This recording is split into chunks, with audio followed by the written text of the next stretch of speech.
देखिए, अभी हमने केस डिस्कस करना है titration of weak acid versus strong base.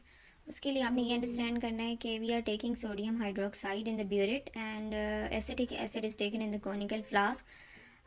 और ये रिएक्शन जब होगा there will be formation of acetate ions and water and sodium ions. Acetate ions are hydrolyzable ions, means they will react with water to make acetic acid and hydroxide ions. इसका मतलब ये है कि ये reaction जब backward direction में जाता है, there is again production of hydroxide ions. अब चूँकि मीडियम आहिस्ता आहिस्ता अल्कलाइन होता जा रहा है, यानी शुरू में आपने एसिडिक एसिड लिया था, एसिडिक साइड पे इसकी पीएच थी, तो अब जैसे जैसे आप सोडियम हाइड्रोक्साइड इसमें ऐड कर रहे हैं तो there is production of hydroxide ion as a result of hydrolysis of acetate ions. और इस हाइड्रोक्साइड आयन की प्रोडक्शन की वजह से पीएच क्या हो रही है, इंक्रीज़ हो रही है। And when you plot a graph between pH and ML of sodium hydroxide added, तो आप देख सकते हैं there is increase in pH with the passage of time.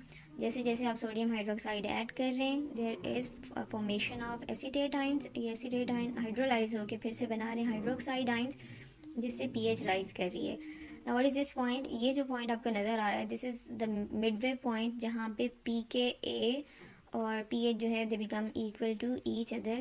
और ये आपके पास होगा बफरिंग रीजन, ये आपके पास होता है।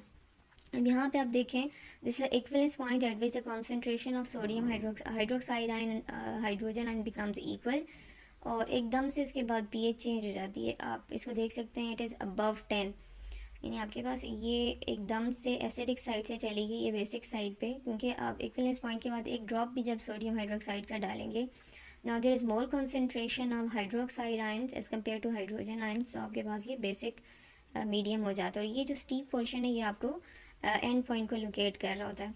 यहाँ पे आप ये भी देख सकते हैं कि the best indicator which can be use is phenolphthalein, क्योंकि वो इस रेंज में लाई कर रहा है जहाँ पे पीएच चेंज हो रही है। अगर आप इथाइल रेड को यूज़ करेंगे, it is lying outside the range in which pH is changing, तो इसको हम यूज़ नहीं कर सकते एज एन इंडिकेटर।